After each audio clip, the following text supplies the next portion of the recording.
بسم الله الرحمن الرحيم. الحمد لله رب العالمين،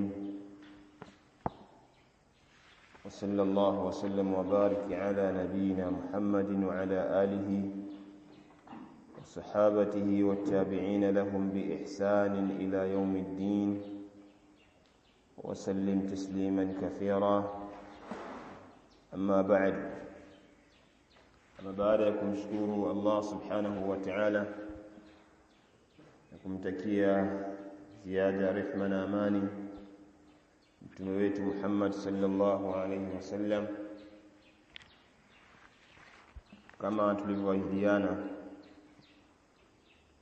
ya kwamba katika masomo yetu ya wakati huu asubuhi katika ratiba ipo al-40 an-nawawiyya, kitabu cha hadithi معروف ال40 النووية لشيخ أبي زكريا يحيى بن شرف بن الحسين بن الحسن بن الحسين النووي رحمه الله تعالى. Nikadika miongoni mwa wanazuoni wa Kishafii walio maarufu ambao wameifanyia khidma kubwa sana madhhab ya Imam Shafi'i, ni maarufu al-Imam an-Nawawi. Tutaanza kukisoma kitabu hiki leo kwa kusoma al-hadith al-awwal, hadithi ya kwanza.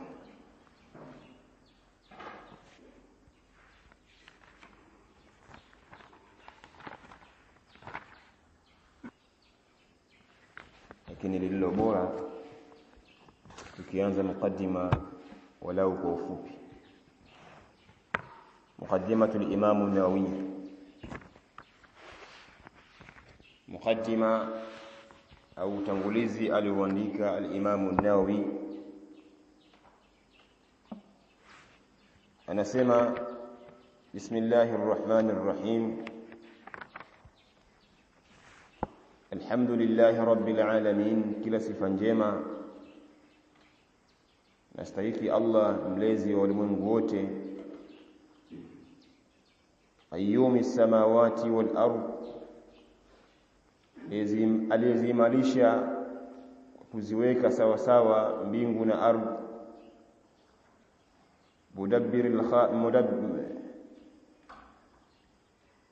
Mudabbir al-khalaiqi ajma'in, aliyepangilia viumbe vyote. Ba'ithi ar-rusul, ambaye mwenye kutumiliza mitume. Salawatullahi wa salamuhu alaihim, sala na salamu ziwe juu yao. Ila al-mukallafina, aliyowatuma kuja kwa watu ambao waliokalifishwa na sheria.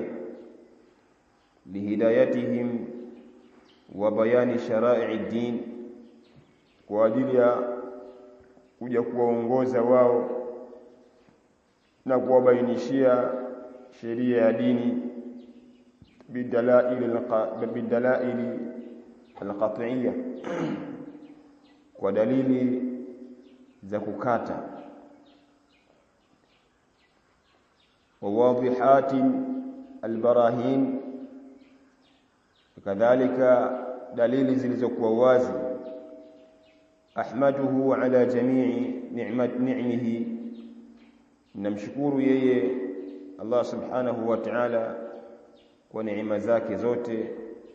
Wa as'aluhu almazida min fadlihi wa karamihi, namuomba yeye ziada ya fadhila zake na utukufu wake. Wa ashhadu an la ilaha illa Allah, na nashuhudia kwamba hakuna maabudu haki isipokuwa Allah. Al-wahidul qahhar, ni mmoja mweza ni kutenza nguvu. Al-karimul ghaffar, ni mtukufu mwenye kusamehe. Wa ashhadu anna Muhammadan abduhu wa rasuluhu, na nakiri vile vile na kushuhudia kwamba aika Muhammad ni mja wake na ni mtume wake, wa habibuhu wa khaliluhu, yani kipenzi chake na ni mwandani wake, afdalul makhluqin, ambaye ni mbora wa viumbe, almukramu bil Qur'anil aziz, aliyetukuzwa kwa Qur'ani al-aziz yenye ushindi.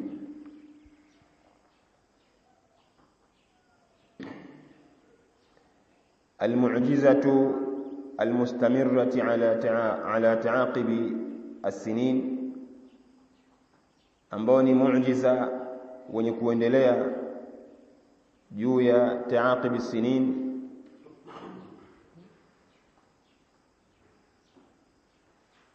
Almu'jizati almustamirra, Qur'ani ambayo ni muujiza wenye kuendelea, ala ta'aqubi as-sinin, kada kuendelea kwa miaka,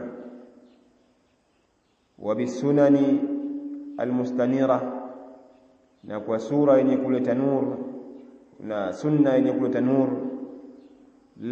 lilmustarshidin, kwa wale ambao wenye kutaka uongofu, almakhsus bijawami'il kalimi, ambaye ni makhsus aliyehusishwa kwa jawami'il kalim, kwa maana mkusanyiko wa maneno, wa samahati din, na kadhalika dini iliyokuwa safi, salawatullahi wa salamuhu alayhi, sala na salamu ziwe juu yake, wa ala sairi nabiyin, na pia kwa mitume wote, wa ali kullin,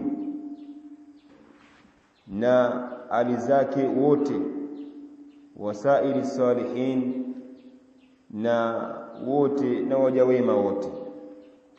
Amma ba'du, ama baada ya hapo, faqad rawayna an Ali ibn Abi Talib, kwamba hakika tumepokea kutoka kwa Ali ibn Abi Talib, wa Abdullah ibn Mas'ud, na kadhalika kutoka kwa Abdullah ibn Mas'ud, wa Muadh ibn Jabal, na kadhalika kutoka kwa Muadh ibn Jabal, wa Abi Darda, wa ibn Umar, wa ibn Abbas, wa Anas ibn Malik, wa Abi Hurairah, wa Abi Sa'id al-Khudri radiyallahu anhum, Allah waridhie wote hao. Tumepokea kwao min tariqi kathirat, kutoka katika njia nyingi, biriwayatin mutanawwi'at, kwa pokezi zilizokuwa aina tofauti tofauti, ya kwamba anna Rasulullah sallallahu alaihi wasallam qala, Mtume sallallahu alaihi wasallam amesema, man hafidha ala ummati 40 haditha, mwenye kuhifadhi katika ummati wangu hadithi 40, min amri diniha, zinazotokana na jambo la dini yake, ba'athahu Allah ta'ala yawm al-qiyama fi zumrati al-fuqaha, atamfufua yeye mtu huyo siku ya kiyama katika kundi la mafaqihi wal ulama, na atamfufua katika kundi la wanawazuoni ulama. Wa fi riwaya ba'athahu Allah faqihan aliman, na katika riwaya nyingine mkuja atamfufua Allah tabaraka wa taala akiwa ni faqih na ni alim.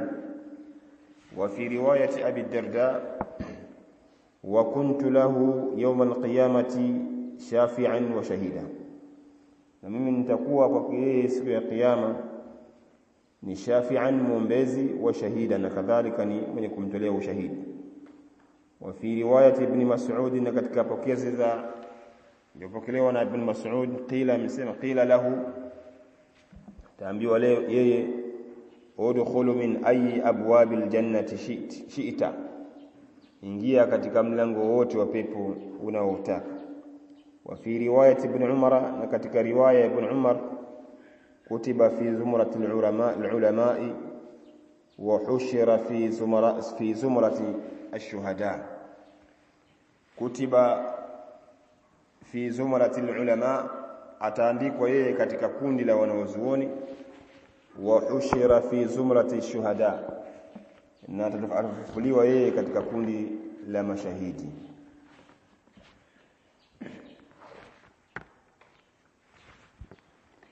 واتفق الحفاظ على أنه حديث ضعيف lakini wenye kuhifadhi hadithi wamekubaliana kwamba hii hadithi hii wameibainisha kwamba ni hadithi dhaif wa in kathrat at-turuq na hata kama njia zikiwa ni nyingi za kupokelewa hadithi hii. Wa qad sanafa al-ulama radiyallahu anhum rahimahumullah fi hadha al-bab ma la yuhsa, na kwamba hakika wameandika wanawazuoni fi hadha al-bab katika mlango huu ma la yuhsa min al-musannafat, tungo ambazo haziwezi kudhibitika. Fa awwalu man alimtahu sinfahu, basi wa kwanza kufahamika tungo yake ni Abdullah ibn al-Mubarak. Wa kwanza kabisa kuandika mtindo huu ni Abdullah ibn al-Mubarak, thumma Muhammad ibn Aslama at-Tusi, kisha akaandika vile vile Muhammad ibn Aslama at-Tusi al-alim ar-rabbani, thumma al-Hasan ibn Sufyan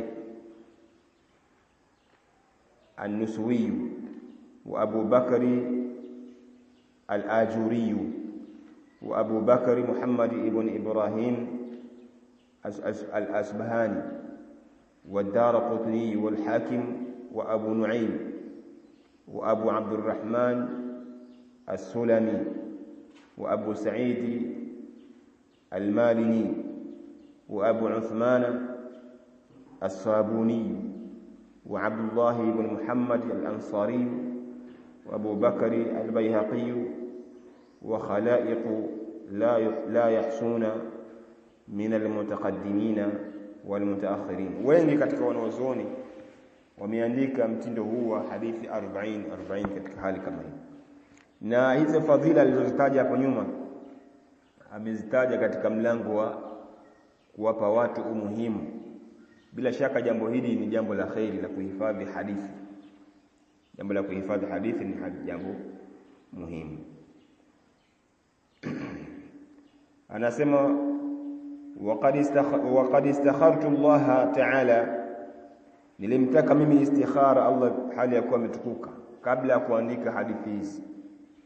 Sheikh mwenyewe al-Imam an-Nawawi anasema nilimtaka istikhara Allah, kumtaka istikhara, kufanya istikhara kama tulivyoona kule nyuma katika Hisnul Muslim kwamba kuna swala maalum na swali mtu rakaa mbili, istikhara kwa ajili ya kutaka khairi kwa Allah.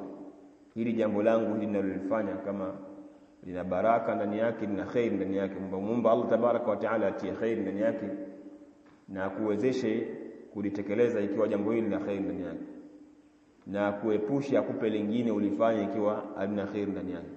Hii ni salatu al-istikhara, mtu anataka kufanya jambo hili. Ndani tumeshasoma huko nyuma huko. Kwa hiyo Sheikh anasema pia kabla ya kukiandika kitabu hiki anasema nilifanya istikhara, nimtaka istikhara Allah tabaraka wa taala fi jam'i 40 haditha, katika kuandika hadithi 40 alifanya istikhara kwanza, iqtidaan bihaula'i al-a'imma al-a'lam, kwa kufuata na kuwaiga hawa wanazuoni waliopita wa hufadh al-islam na mahafidh wa uislam. وقد اتفق العلماء على العمل بالحديث الضعيف, na wanazuoni wamekubaliana juu ya kuifanyia kazi hadithi iliyokuwa dhaifu fi fadhail al-a'mal, katika fadhila za matendo. Jambo liko linazungumzia kuhusu fadhila za matendo, basi nasema wamekubaliana wanazuoni juu ya kuifanyia kazi hadithi hiyo. Ndio maana hizo alizozitaja hapo nyuma hapo, alafu akasema hadithi dhaifu. Anasema maa hadha, pamoja na hilo, falaisa i'timadi ala hadha alhadith, sikutegemea mimi katika hadithi hii, bali ala qawlihi sallallahu alaihi wasallam fi al-ahadithi sahiha, bali mimi kuandika kwangu hadithi hizi nimetegemea hadithi iliyosihi kutoka kwa Mtume sallallahu alaihi wasallam, liuballigha ash-shahidu minkum al-ghaiba, amfikishie aliyekuwepo mwenye kushuhudia miongoni mwenu, amfikishie asiyekuwepo. Wa qawluhu sallallahu alaihi wasallam, na kauli yake Mtume sallallahu alaihi wasallam pia, nadhara Allahu mra'an, amwangazie Allah mtu nadhara Allahu mra'an, amwangazie Allah mtu, au amemwangazia Allah mtu, amempa nuru au ampe nuru mtu ambaye sami'a maqalati, amesikia mazungumzo yangu. Yani maana yake mtu amesikia mazungumzo, hadithi ya Mtume sallallahu alaihi wasallam, fawa'aha, kisha akaihifadhi, fa'addaha kama sami'aha, kisha akaitekeleza kama alivyoisikiliza, kama alivyoisikia. Allah amemwombea dua mtu ambaye amesikia maneno ya Mtume sallallahu alaihi wasallam kisha akayahifadhi, alafu akayafikisha yale maneno kwa wengine. Allah Mtume sallallahu alaihi wasallam amemwombea dua mtu huyu kwamba ukileta katika fi'lu du'a kadhalika inakuja nadhara Allahu mra'an, Allah ampe nuru au amempa nuru mtu, yakubalika hivyo. Ikiwa ni ismu fi'lu du'a inakubalika, inakuja hivyo.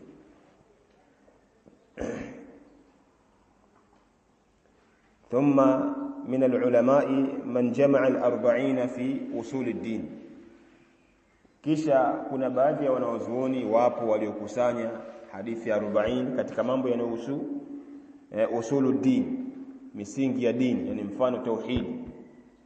Wapo waliokusanya hadithi wakaandika kusema sala tauhidi tu. Wa ba'dhum fil furu', na baadhi yao wakaandika katika masala ya matawi. Wa ba'dhum fil jihadi, na wapo wanawazuoni wengine walioandika hadithi katika upande wa jihadi tu, hadithi zinazozungumzia masala ya jihadi tu, wapo wameandika hivyo. Wa ba'dhum fi zuhudi, na baadhi yao wapo walioandika hadithi ya 40 kuzungumzia masala ya zuhudi. Zuhudi kwa maana kuipa nyongo dunia. Hadithi ya 40 zinazungumzia masala hayo tu. Wa ba'dhum fil adabi, na baadhi yao wapo waliokusanya hadithi ya 40 wakazungumzia masala ya adabu tu, adabu zungumzia hivyo. Wa ba'dhum fil khutbi, na wapo wa ba'dhum fil khatabi, na baadhi yao wapo walioandika masala hayo katika masala ya khutba. Anasema wa kullaha maqasidun salihah, na watu wote hao walioandika, hao wanawazuoni wote, kwa hayo yote walioyaandika wamekusudia wamekusudia wema. Wote wamekutika walioandika, aliandika hadithi zinazosema masala haya, kila mmoja aliandika na kusudia wema, na kusudia wema. Radiyallahu anhum, radiyallahu an qasidihi. Allah tabaraka wa taala ameridhia au aridhia maksudi yao, ameridhia maksudi yao. Waqad ra'aytu jam'a 40 ahamma min hadha kullihi.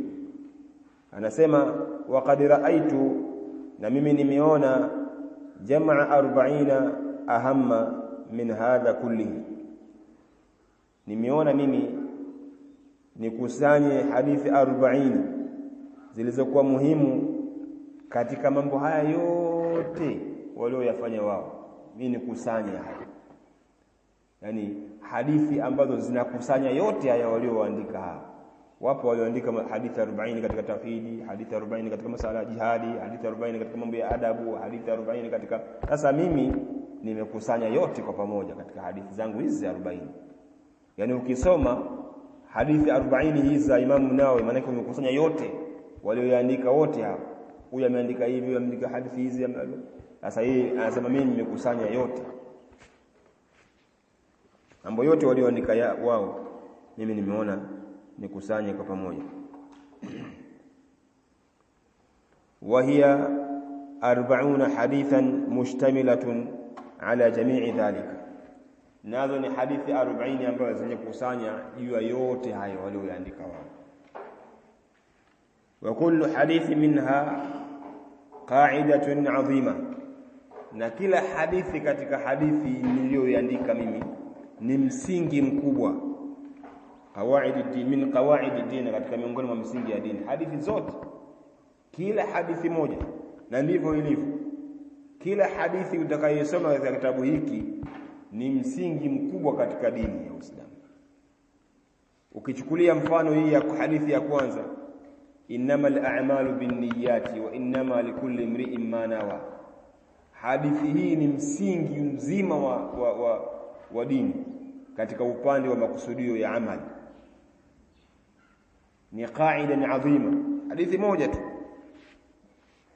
وقد وصف العلماء كل حديث منها, na wamesifia wanawazuoni kila hadithi miongoni mwa hadithi hizo bi anna madara al-islam alayhi, kwamba hakika julisho la Uislamu liko juu yake, au huwa nisfu al-islam, au ni nusu ya Uislamu kila hadithi, au thuluthahu, au kila hadithi inabeba thuluthi mzima ya hadithi, wa nahwu dhalika, na mfano hiyo.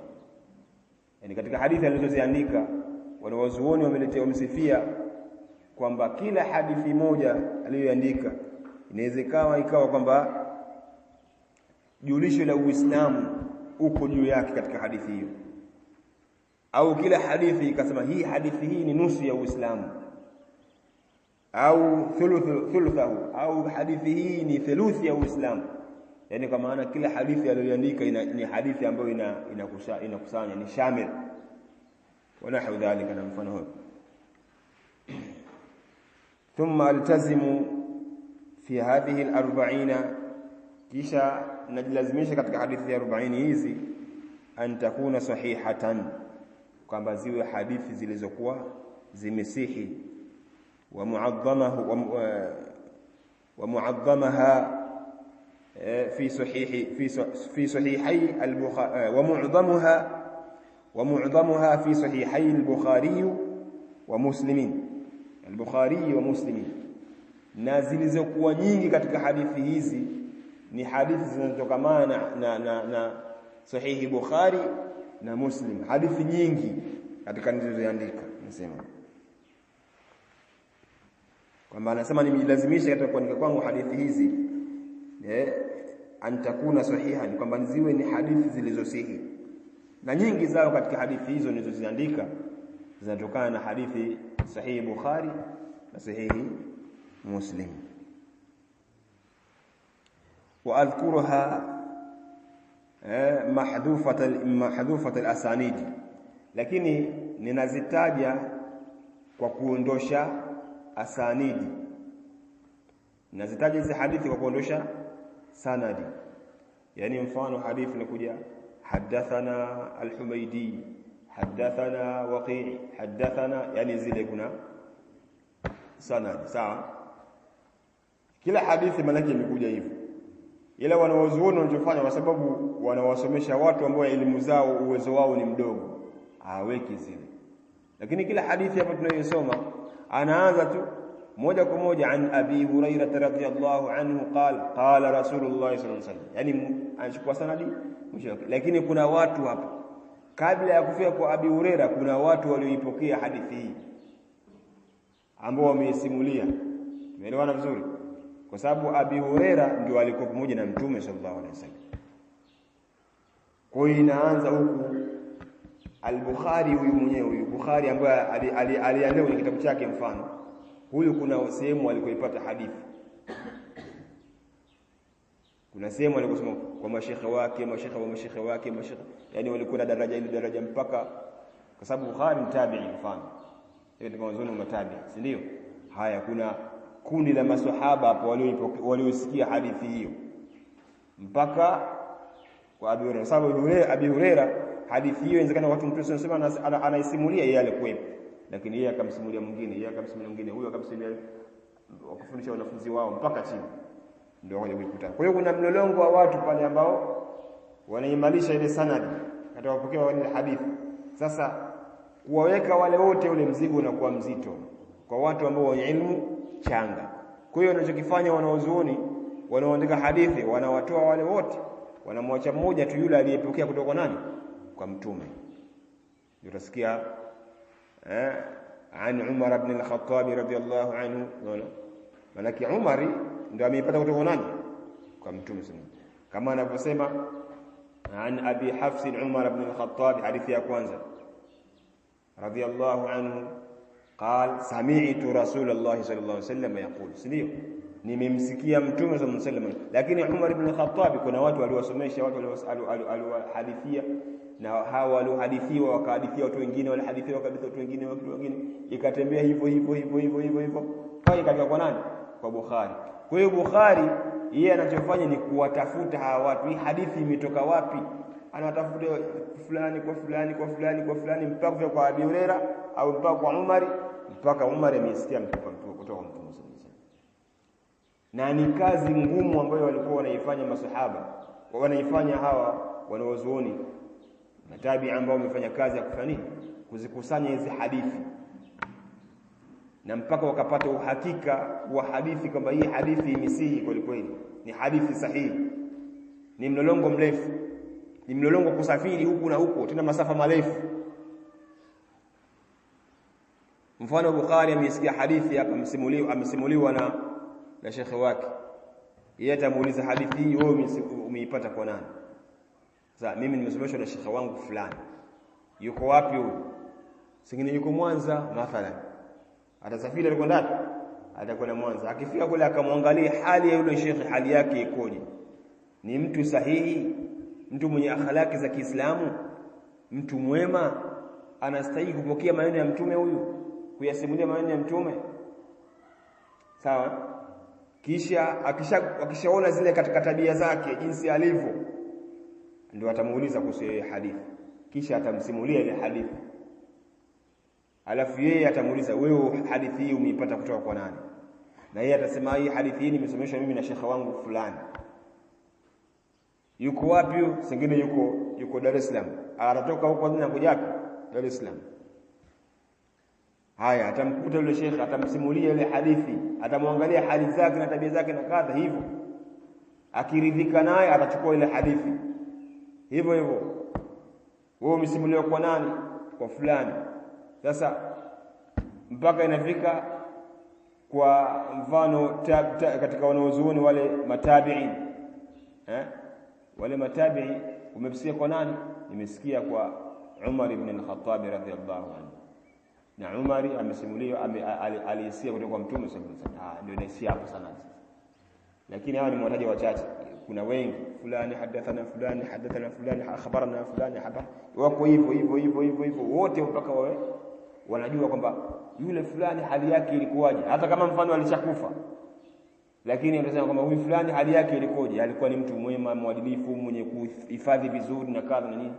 Haya, je, yeye alisema kwa nani? Alisomesha kwa shekhi wake. Shekhi wake alikuwa nani? Shekhi wake fulani. Alikuwaje shekhi wake? Alikuwa hivi na hivi. Yeye au alikuwaje hivyo? Yani hivyo mpaka inafika kwa sahaba, mpaka kwa Mtume sallallahu alaihi wasallam. Sasa akigundulika katika huu mlolongo huu kuna mmoja ambaye ni hakuwa sawa, mfano alikuwa ni mtu muongo au alikuwa ni mtu wa kusahau, mtu ambaye hifadhi yake ilikuwa sio mzuri, ndio inapata kasoro hadithi. Sasa inapata kasoro, inaweza ikaachwa hadithi. Haya, hadithi hiyo inaweza ikaachwa katika sanadi, katika njia hii, lakini inaweza ikapatikana njia nyingine. Katika njia nyingine hii wote wakawa ni madhubuti, itafanywa kazi. Lakini nyingine inafahamika kabisa kwamba hadithi, maneno haya ni ya kutunga, hayakutoka kwa Mtume sallallahu alaihi wasallam, kwa kufuatilia kwao katika hali ya namna hii. Wa adhkuruha mahdhufat al-asanid, wanasema kwamba nahitaji hadithi hii kwa kuiondosha sanad, liyasihula hifdhuha, ili wepesi katika kuhifadhi, wa ya'um al-intifa'u, na vile vile manufaa yaenee al-intifa'u biha insha Allah ta'ala, ili manufaa yawe yenye kuenea Allah kitaka. Thumma atba'uha bibabin fi hifdhi alfadhiha, kisha nafuatilia mlango kwa kuhifadhi matamko yake. Wayambaghi likulli raghibin, na inapasa kwa kila mwenye kupenda, fil akhirati an ya'rifa hadhihi alahadith, mwisho wake kwamba afahamu hizi hadithi, lima ishtamalat alayhi min almahamat, katika yale yaliyokusanywa ndani yake miongoni mwa mambo muhimu. Wa ihtawat alayhi min atanbihi, na zilizokusanyika ndani yake katika miongoni mwa tanbihi, ala jamii taati, katika utiifu wote. Wadhalika dhahirun liman tadabbarahu, ni dhahiri jambo hili liko wazi kwa yule ambaye atakayekuwa anazingatia, mwenye kufanya kutilia mkazo katika kuzingatia, kufanya tadabbur, kuzingatia. Hapa nimezungumza haraka katika hali namna hiyo kwa faida tu. Najua kwamba inawezekana kama msiakamati yote, lakini yuko mbele fahamu zenu, na mwenye kufuatilia atajua. Na wewe ukifuatilia kimezungumza nini hapa, bila shaka utafahamu inshallah. Tutakuwa na inshallah alhadith alawwal باذن الله الكريم. Naam, kwa haya